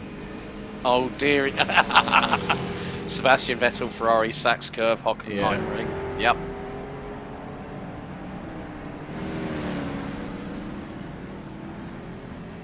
Because Matthew Palmer's just chimed in. 20 seems more than likely. 10 looks quite unfeasible at the moment.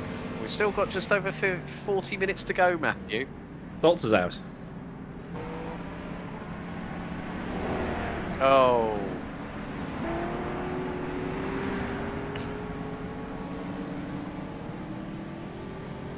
So Martin Bayer has a code brown, and Casper Stolzer has a DNF. Ouch. Really put the F into DNF.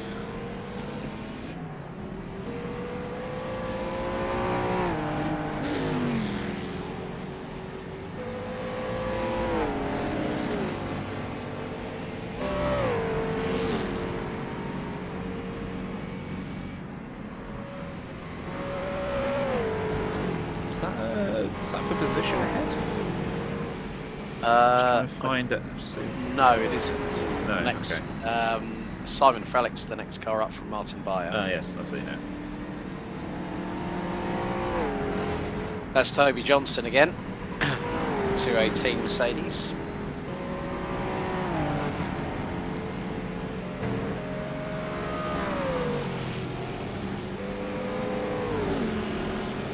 Just going to blast by him here. Made nice and easy for him.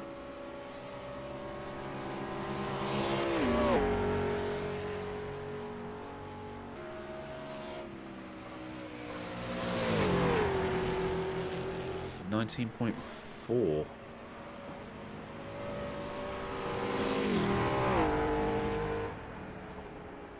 Gonna get his stream up and see what's happening. Will that be running at 30 or 60 frames a second, Aidan? It's on my main monitor, so it'll be at 60. God, it just looks so weird. There is definitely a difference between 30 and 60.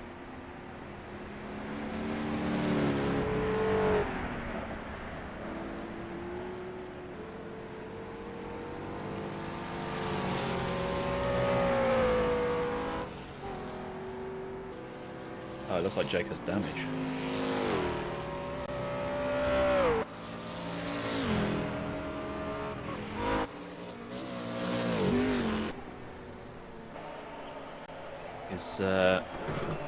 He's got his pit menu up and it says damage, do not repair.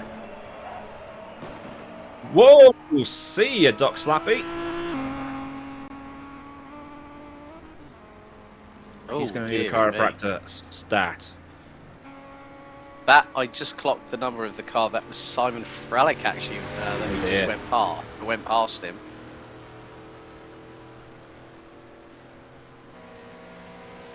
Ouch! It's another statement of that roll. If you can flip it back onto its wheels, you might be able to carry on. Which he has. But I don't think that car's running. He's probably trying to find the ignition. Oh, there we go. Oh, he's got it going. I stalled it again. There we go. Nobody coming. All good. Style it out. Pretend it never happened. All good. Carry on regardless.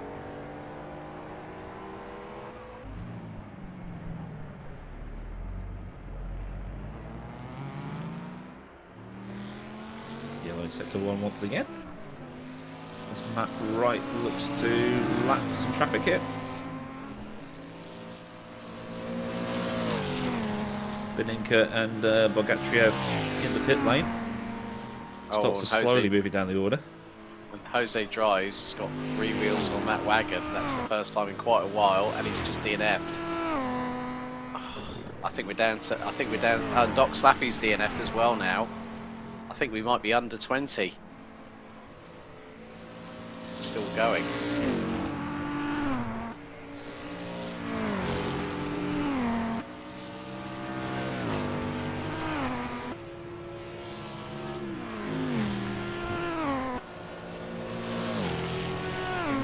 Jake's in the pits, so that's going to give Canton an extra bit of breathing room. So Canton's effectively got a free pit stop now. Yeah. This could actually happen, boys.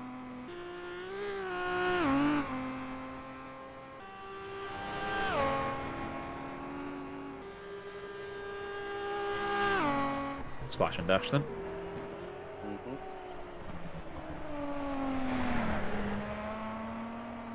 I'll just sit here whilst you fill up the Jag. We haven't had any Jag comments in chat yet, which is probably a new world record. Yep.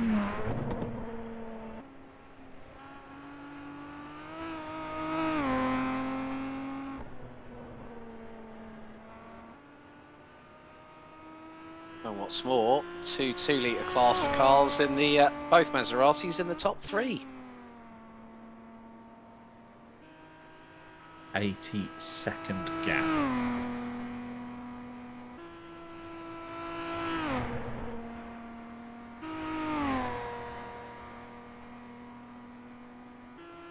If Canton has been this good around Dundrod, what's he going to be like at Targa? Well, that's going to be interesting. So that really will be playing to the strengths and weaknesses of each car, because it's twistier than Isle of Man was.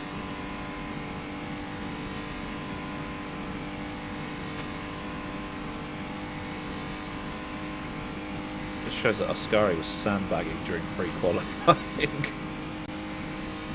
It was a bit like the Rolex 24, but that's happened in previous years.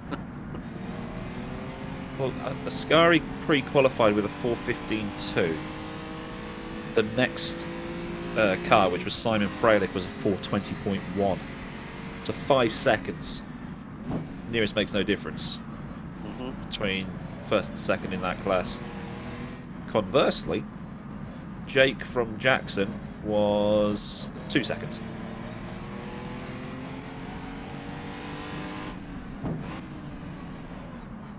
The slowest of the 2-litre cars was Sal Army. That was a 4:25.3. So 10-second gap. That's a huge amount of real estate between the 2 cars then.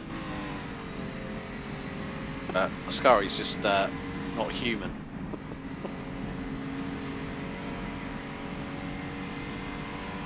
So we've dropped under 20 cars. We're at 19.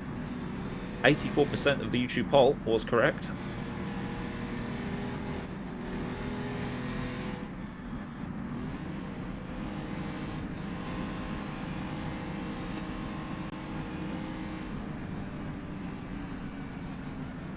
just change that poll to say 15 then. As Kantonen makes his stop. Let's see what happens here then. I mean, it was an 80-second gap when Jake pitted, so gonna have a massive extra doubt moment that he'll overtake him here. No undercut is that powerful. No.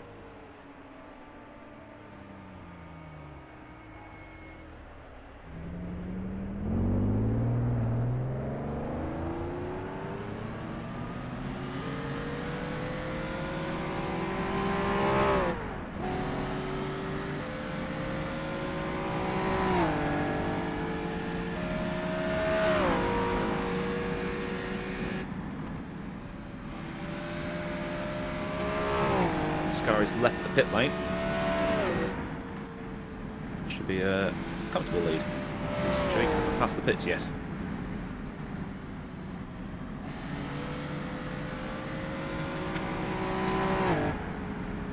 Baker's giving it the berries though.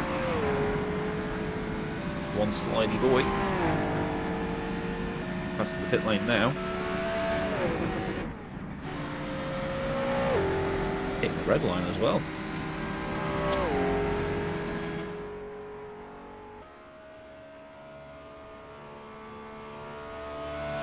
30-second gap between Jake and Ascari for reference, so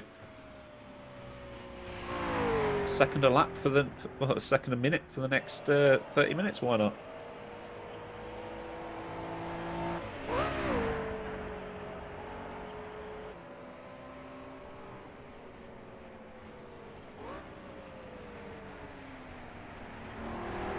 I think Kantonen definitely has this now, barring some sort of accident or being in the wrong place at the wrong time.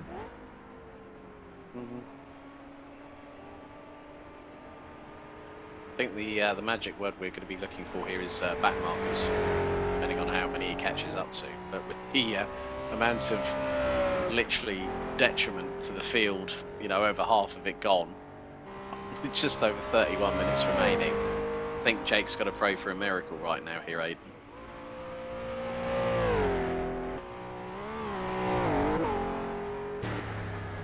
We've seen crazier things happen on the final lap of a race, haven't we? Yep. Toyota breaking down. See, you thought I was going to reference the Formula One. No. I was thinking that as well, and I said, don't mention that ever again to Kaz Nakajima.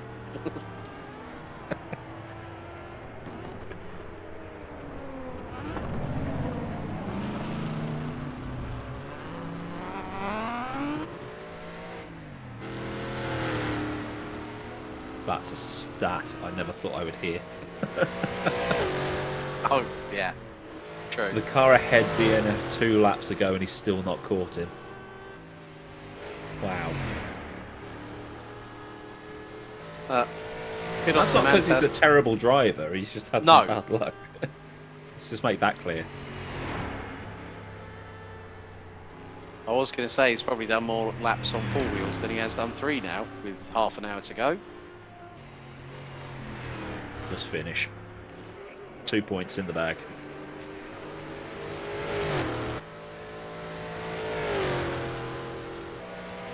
I love how this track uses the 2D sprites as well, for sort of that GPL flashback. Yep.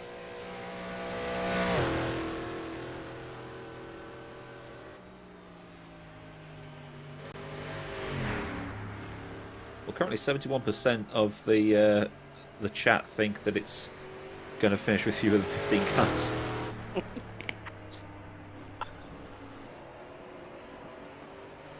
Let's get some destruction going. Oh dear, it'll be like Wreckfest. 1950s style. 1954 Robot Wars or something. With Craig Charles's great granddad as the MC. What a wazzock.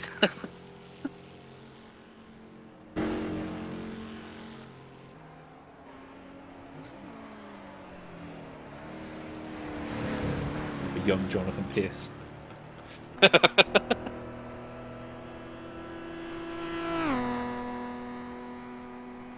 have to give a shout out to Martin Bardo leading the 3 litre class, despite unfortunately Bugier's demise earlier on. That was a bit of a shock, I think, to all of us really.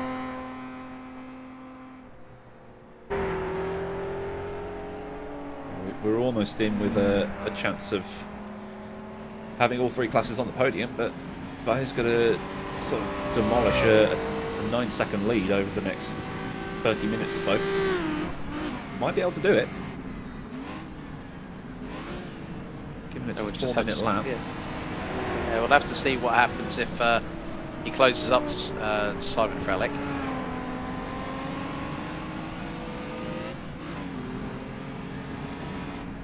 I was thinking he might be able to see him coming out the other side of the hairpin, but the gap's too big for that. 10 seconds the gap now. That's lap traffic ahead of him. Oh, sorry, we're looking at Darren Andrews there, aren't we? So, yeah, it's the wrong driver, wrong corner.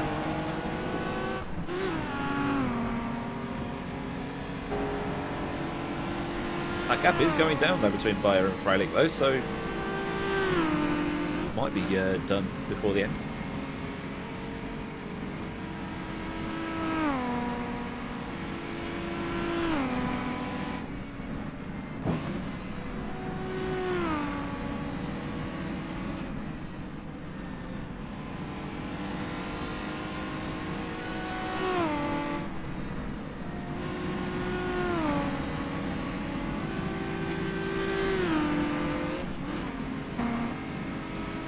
Another lap down for Darren Andrews in his Bristol.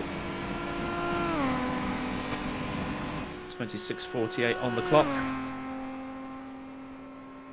29.6 between Jake and Kantonen, so looks like this one isn't going to be one for the 5 litres. It's still a great spread of classes as well, which is cool to see. Yeah, Kantonen's just been absolutely ruthless on this tear through Dundrod, hasn't he?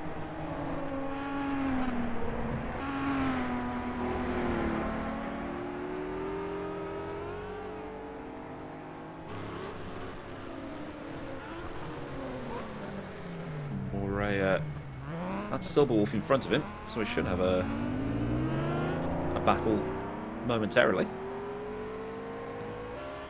So funny hearing both engines as the cars power out of the hairpin. Silverwolf sounds like his car sounds like a blooming kazoo in comparison with the rumble of the 5 litre tractors. The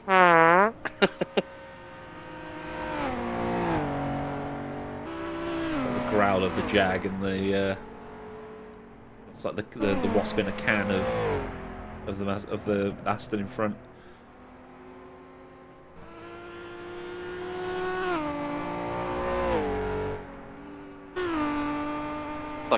It's like a flock of hornets, you know, like a swarm of hornets going like in the Maserati, and they've just got the Jag that just goes, "I'm here."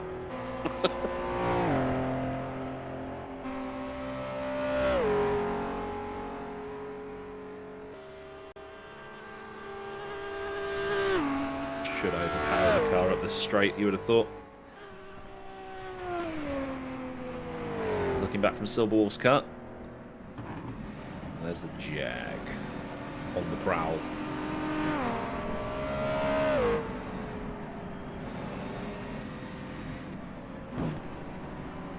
Should also close up on the brakes, given that it's got discs versus drums.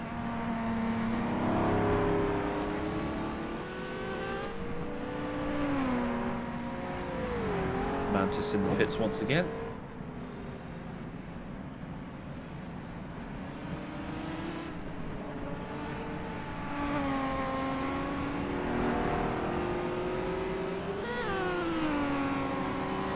This is where the Jag can really open the taps and see how much you can close that gap. 1.8 as it stands. See it going down. Speed and power, as Jeremy Clarkson would say. Get some air over the hump. Down the other side. It's not demolishing that gap, but it's eating it. One bite at a time.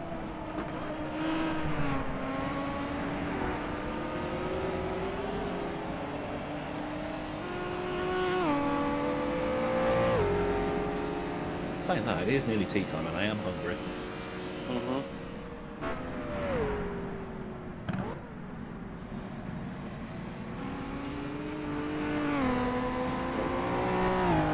Silverwolf flirting with the grassy verge again.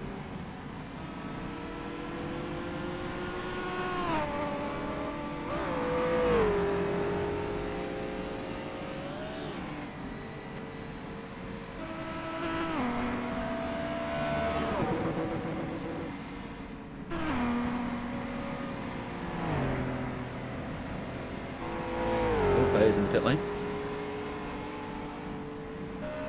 So looks like he won't get third after all.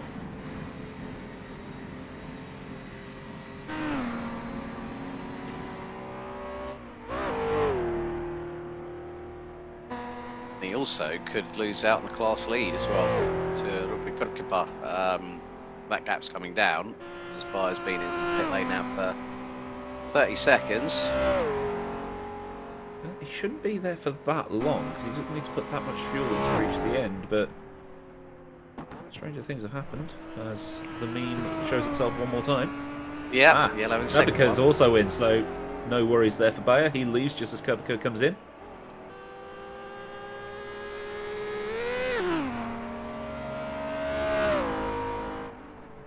Scooby will get in front of Hrrc here.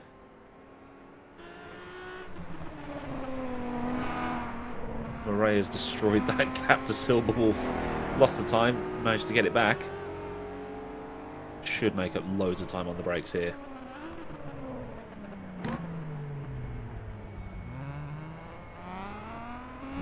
Hear the squeaking of the brakes as well.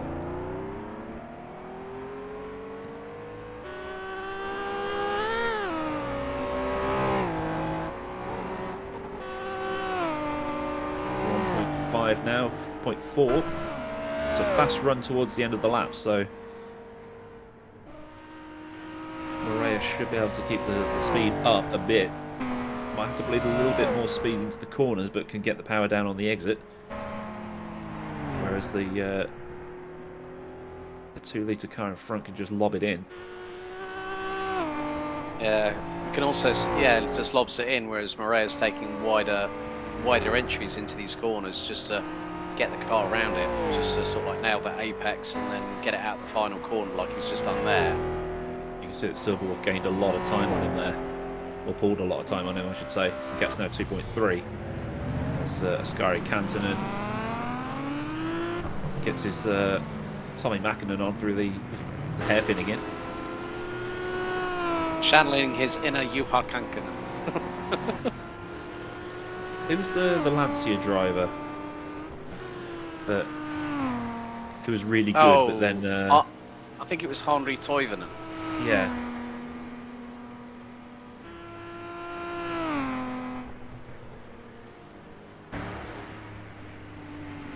I get him confused with Ari Vatnen for some reason. I don't know. Don't know how.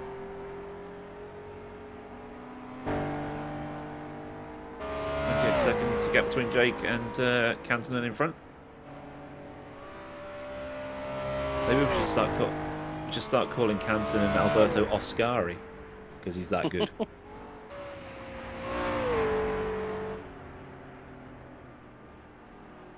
Yeah, Toivonen, yeah, he actually raced with Talbot, Opel, Porsche, and Lancia. Lancia is actually the last team that he raced with because there was that incident at the Tour de Corse in '86. Where Group B died. Yeah, with the Lancia Delta S4. Oh, see ya. Oh, dearie, That's dearie me. Silverwolf. Getting another lost. one going too far forward. Oopsie. That's trespassing. At least you can see the traffic coming towards you. True. That's a freebie for Morea there. He's pulled 18 seconds on him already, and Simmad Paul now having a look at Silverwolf again in a faster class car. So Silverwolf might lose another position here.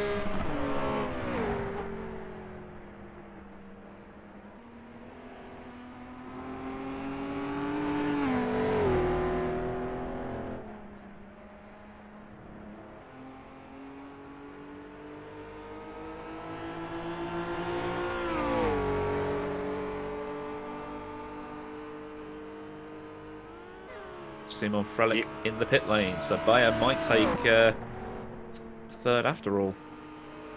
That was a bit close. Sinmad Paul's looking. Sometimes you misjudge the performance of your car versus the other one, don't you?